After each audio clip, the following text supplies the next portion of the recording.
Maharashtra today 24 news सत्य परिस्थितीचा सविस्तर आढावा। Republican party of India Athawale गटाचा मोर्चा जिल्हाध्यक्ष निवृत्तीभाऊ हातीअंबेरे यांच्या नेतृत्वाखाली हजारो पारधी समाज, निराधार महिला, दुष्काळग्रस्त शेतकरी व सामान्य नागरिकांसह तहसील कार्यालय पालम येथे धडकला।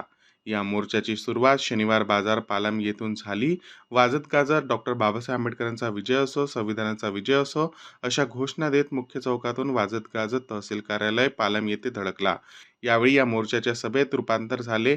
यावेळी व्यासपीठावर DN दाभाडे साहेब, महाराष्ट्र प्रदेश संघटक रिपाई आठवले गट, निवृत्ती हातीअंबेरे जिल्हाध्यक्ष ग्रामीण, जयप्रकाश हिंगोले मराठवाडा अध्यक्ष रिपाई, दिलीप मोरे तालुका अध्यक्ष, माधव हातीअंबेरे शहराध्यक्ष, भगवान येवले तालुकाध्यक्ष, भारकर तालुका उपाध्यक्ष, विलास कांबळे युवा तालुकाध्यक्ष हजर होते।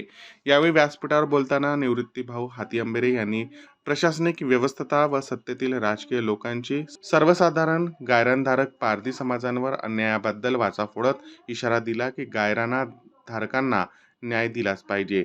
त्याचप्रमाणे निराधार माता भगिनींना तहसील प्रशासन न्याय न देत असल्याबद्दल खडसावत ताबडतोब निराधारांच्या फाईल मंजूर करण्याबाबत सुचवले।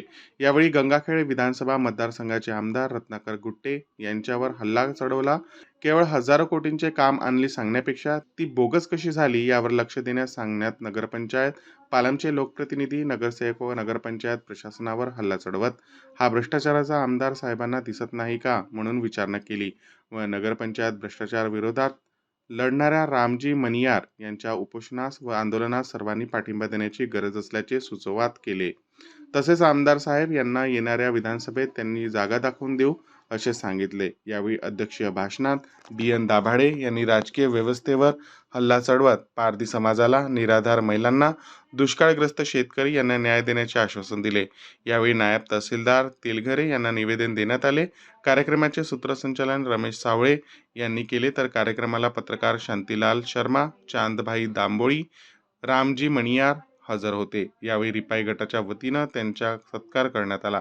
यावेळी पालम पोलीस स्टेशनचे पोलीस निरीक्षक थोरासाहेब व पोलीस कर्मचारी यांनी चौक बंदोबस्त ठेवला।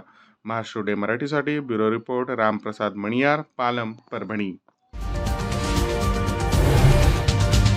आजच महाराष्ट्र टुडे 24 न्यूजला सबस्क्राईब करा आणि सत्य परिस्थितीचा सविस्तर आढावा पहा।